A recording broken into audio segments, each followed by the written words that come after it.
ہمارے حضرت کے دور میں ایک دفعہ مدرسے کی گاڑی، طلبہ کی چھٹیاں ہوئیں تو پکنک کا پروگرام بنایا سب طلبہ کے ساتھ اساتذہ نے.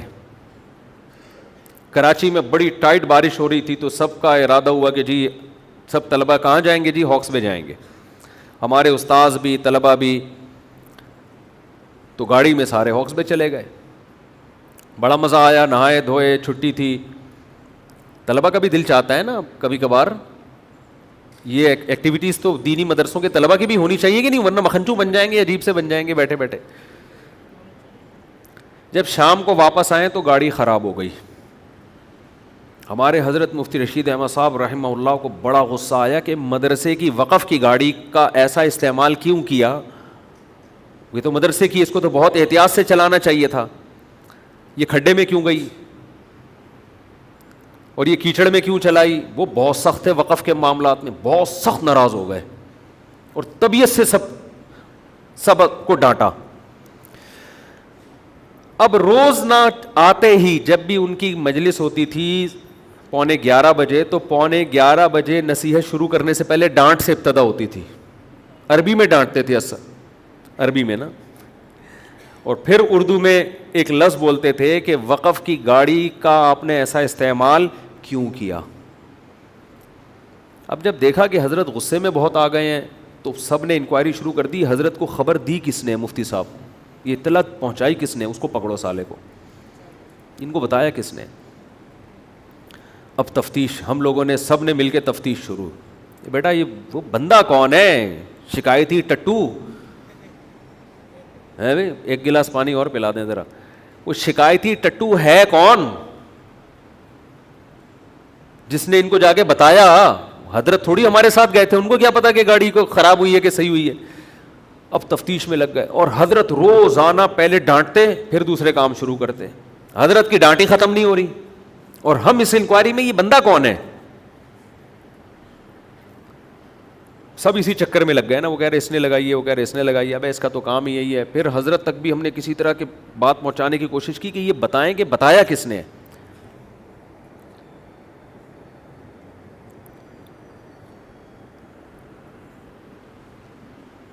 جزاک اللہ. الحمدللہ. تو ایک دن حضرت آئے، حضرت نے فرمایا کہ آپ لوگ سے جو گاڑی خراب ہوئی نا، جو اس کا غلط استعمال ہوا ہے گاڑی کا، یہ بھی جرم ہے. اس سے بڑا جرم یہ ہے کہ اس تفتیش میں کیوں پڑھ رہے ہو کہ شکایت کس نے لگائی؟ سیدھا سیدھا پرچہ لکھ کے دے دو نا، معذرت آئندہ نہیں کریں گے. یہ لکھنے میں کیا جا رہا ہے؟ یہ بڑے عبرت کی بات ہے. یہ حضرت نے جب کہا، جب ہم نے پیپر لکھ کے دیا حضرت کو کہ حضرت ہم سے بہت بڑی غلطی ہوئی ہے، مدرسے کی گاڑی کو اس طرح استعمال کیا کہ خراب ہو گئی، اپنی گاڑی سمجھ کے استعمال کرنا چاہیے تھا اور آئندہ ایسی حرکت نہیں ہوگی. ہم نے پرچہ لکھ کے دے کے معذرت کر لی. حضرت نے اس پہ کہا کہ یہ جو آپ لوگوں نے پرچہ اب لکھ کے دیا ہے پہلے لکھ کے دے دیتے.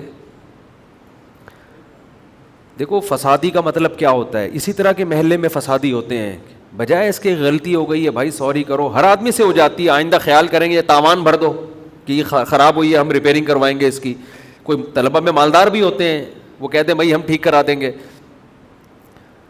کہا کہ یہ جو جرم تھا نا گاڑی کو خراب کر دینا، اس سے بڑا جرم یہ ہے کہ اس تفتیش میں جو لگ گئے ہو نا، یہ شکایت کس نے لگائی ہے، یہ زیادہ بڑا جرم ہے.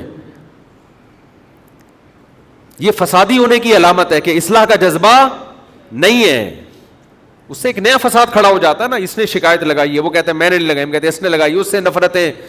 یہی کام آج ان لوگوں کے خلاف ہو رہا ہے جو برائی سے روکتے ہیں. بجائے اس کے کہ برائی سے روکیں، روکنے والے کے عیب تلاش کرنا شروع کر دیتے ہیں کہ ابے یہ تو خود ایسا ہے، ابے یہ تو خود ایسا ہے، ابے یہ تو یہ کر رہا تھا، ابے تو میرا کے سر پہ ہاتھ رکھا ہوا تھا اس نے، ابے یہ تو یوں کر رہا ہے. ابے چھوڑو بھائی، تمہیں جس برائی سے روکا جا رہا ہے اس کو فوکس کرو، توبہ استغفار کرو.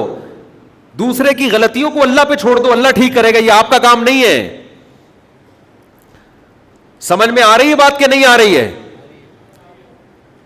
فسادی آدمی کا 2 منٹ میں پتہ چل جاتا ہے. میاں بیوی میں جھگڑے ہوتے ہیں نا، کیا کیا جھگڑے ہوتے ہیں میں آپ کو بتاؤں گا، لوگ سمجھ جائیں گے ہماری بات ہو رہی ہے. وہ جھگڑے ہی پورا عنوان چینج کرنا پڑتا ہے. لوگ کہتے ہیں ہم نے اس لیے تھوڑی آپ کو جھگڑا بتایا تھا کہ آپ بتا دیں. کیا کیا جھگڑے ہوتے ہیں فساد کی وجہ سے, باتوں کا بتنگڑ. بعض دفعہ غلطی نہیں ہوتی, بڑے کے سامنے آدمی کہتے جی ہو گئی ہے, سوری کر لے, اس میں اپنی بے عزتی محسوس نہ کرے آدمی کہ چلو جی ہو گئی غلطی. اچھا جی, اپنے آپ کو اتنا فنٹر کیوں سمجھتے ہو کہ ہم سے غلطی ہو ہی نہیں سکتی ہے بھائی؟ یار ہو گئی غلطی, ہم کون سا فرشتے ہیں بھائی, آئندہ نہیں کریں گے. اگلا بھی انسان کا بچہ ہوگا تو اگنور کر دے گا, نہیں ہوگا تو وہ بھی اسے گھسیٹتا رہے گا. تو نے تو خود مانا ہے تیری غلطی ہے. میاں بیوی کے اکثر جھگڑے اسی کیس نوعیت کے ہوتے ہیں. شوہر نے بیگم کو بول دیا تم نے یہ کیا, میں نے تو یہ کیا ہی نہیں ہے. اب تو چپ ہو جا بھائی, بس ایک دفعہ بات پارسل کر دی, اب کیا کرو, چپ ہو جاؤ. وہ آئندہ خود ہی احتیاط کر لے گی, بھائی شوہر دیکھ رہا ہے, یہ نہیں تم نے کیا ہے, یہ تمہاری وجہ سے ہوا ہے, میری وجہ سے ہوا ہی نہیں ہے, آپ نے کہہ کیسے دیا. ذرا سی بات ہوگی. اور ایک دفعہ ہمارے حضرت نے واقعہ سنایا, شوہر گھر میں بیوی کے کمرے میں گیا, دروازہ ذرا زور سے بند کیا اس نے, جیسے ہوتا ہے نا آرام کے بجائے دھاڑ کر کے, غلطی سے ہو گیا اس سے. بیوی نے کہا اور زور سے. یہ سچی مچی کا واقعہ ہے. بیوی نے کیا کہا, اور زور سے. اس کو بھی غصہ آ گیا, یار مجھ سے غلطی سے زور سے بند ہو گیا تو برداشت کر لے, مجھے طنز کیوں کر رہی ہے. اس نے اٹھایا پٹاخ کر کے زور سے دے گا. وہ بول کر لے کیا کرنا ہے. اس نے کہا مزہ نہیں آیا, اور زور سے ایک دفعہ پھر ہونا چاہیے. وہ بھی غصے میں آ گئی. اس کو غصہ اس بات کا آ رہا ہے کہ ایک تو آپ کی غلطی کے پہلی دفعہ زور سے بند کیا, اب جب میں نے تنبیہ کی ہے تو بجائے سوری کرنے کے اور زور سے. بھائی آپ کا تنبیہ کا اسٹائل ہی ٹھیک نہیں ہے. تھوڑا سا شوہر کو شوہر ہلکا پھلکا سا سمجھ لو. اگر غلطی سے اس نے کر دیا ہے تو اس کے کہیں کہ ایکسکیوز می سر. یہی اگر ایئر ہوسٹس ہوتی اور آپ کے ہاتھ سے چائے کی پیالی گر جاتی تو یہ کہتی ایک دفعہ پھر, یہ کپ لے اس کو بھی توڑو. وہ بات کرتی ہے ایسے, یا آپ سے کب گر گیا ہے نا, یہ وہ خود ہی آپ سے رہا ہوتا ہے, سوری وہ کر رہی ہوتی ہے. آدمی کہتا ہے ایک اور دفعہ توڑ دوں میں, اتنے اچھے اخلاق ہیں یار. حقیقت ہے, اتنے اچھے اخلاق سے بات کرتی ہے کہ غلطیوں پہ بھی ایکسکیوز خود کر رہی ہوتی ہے ایئر ہوسٹس. تو میں نہیں کہہ رہا خواتین اتنے اچھے اخلاق سے, اتنا تو مرد بھی تو نہیں ہوتا نا اتنا اچھا. لیکن خاتون کو چاہیے تھا کہ جب مرد نے زور سے دروازہ بند کر دیا, دیکھ لو یا تو غلطی سے کیا ہوگا یا اس کا میٹر کسی بات پہ شارٹ ہوگا. تو جب اگلے کا میٹر شارٹ ہے تو آپ اور اس کو چنگاری کیوں لگا رہی ہو, چپ کر کے بیٹھ جاؤ, بعد میں کہہ دینا اس کو, بعد میں سمجھا دینا. بھائی ابھی بندے کا میٹر, نصیحت ایسے موقع پہ اثر کرتی ہے جب آدمی غصے میں ہو. چپ ہو جاؤ, بعد میں اس کو آرام سے سمجھا دینا جب موڈ اچھا ہوگا. ہر وقت تھوڑی آدمی کا موڈ خراب ہوتا ہے, کبھی اچھا بھی ہوتا ہے. جس دن پتہ چلتا ہے بیگم اپنے ماں کے گھر جا رہی ہے, بہت اچھا موڈ ہوتا ہے, اس دن سمجھا دو اس کو, اس دن سمجھا دو. وہ سب باتیں سنے گا غور سے. آپ تو اس نے کیا کیا, ہمارے حضرت یہ واقعہ خود سناتے تھے. حضرت کے پاس کیس آیا تھا اصل میں, دوبارہ سے شروع سے نا. میاں صاحب آئے ہیں کمرے میں, غصے میں تھا یا غلطی سے دروازہ بند کیا دھاڑ کر کے. بیگم کو آیا غصہ کہ یہ کون سا جنگلیوں کا طریقہ ہے بھائی, بندہ گھر آتا ہے, سلام کرتا ہے, تمیز سے بات کرتا ہے, آرام سے دروازہ بند کرتا ہے, یہ کون سا طریقہ. اس نے کہا یہ کیا جنگلیوں کی طرح دروازہ کوٹا ہے, دوبارہ کرو. اس کو اور غصہ آ گیا کہ میں میاں ہوں, میری کوئی اس گھر میں 2 ٹکے کی ویلیو ہے ہی نہیں. اس نے اٹھایا اور زور سے دھاڑ کر کے. اس کو یہ احساس ہوا, یہ شیطان نا یہ ساری پٹیاں پڑھا رہا ہوتا ہے. ہر آدمی اپنے آپ کو غلطی میں درست ہی سمجھتا ہے. سمجھتے ہو, حوالے سب کے پاس ہوتے ہیں, ریفرنس سب کے پاس ہوتے ہیں. اصل ہم کہتے ہیں فقہا کو فالو کرو, حدیثیں ان کے پاس بھی تھیں اور آج کے اسکالرس کے پاس بھی حدیثیں ہیں. حدیثوں کا مطلب وہ زیادہ سمجھتے تھے, یہ لوگ زیادہ نہیں سمجھتے. ریفرنسز پہ لوگ مر رہے ہیں. تو یہی ہے. اب دیکھو ریفرنس تو عورت کے پاس بھی تھا نا, کہ ایک تو آپ کی غلطی, اوپر سے جب میں نے تنبیہ کی ہے تو بجائے سوری کرنے کے اور اٹھاڑ کے دوڑ کے مار دیا.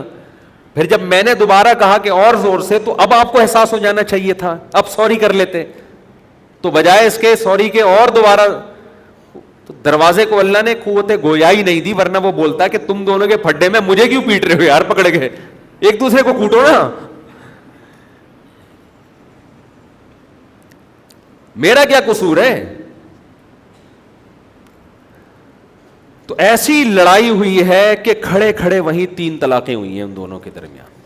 سمجھتے ہو, اچھا بھلا ہنسی ہستی کھیلتی زندگی تباہ.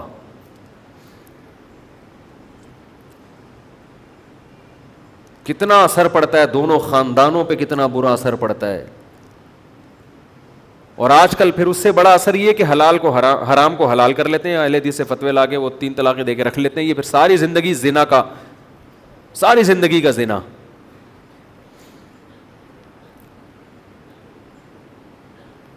اور میں آپ کو بتاؤں طلاق کے فتوے میں حدیثیں ان کو بھی مل جاتی ہیں, ریفرنسز سب کے پاس ہوتے ہیں, مگر وہ ریفرنسز نہ صحابہ کی سمجھ میں آئے, نہ ابو حنیفہ کی, نہ امام مالک کی, نہ امام شافعی کی, نہ احمد بن حنبل کی, نہ امام بخاری کی.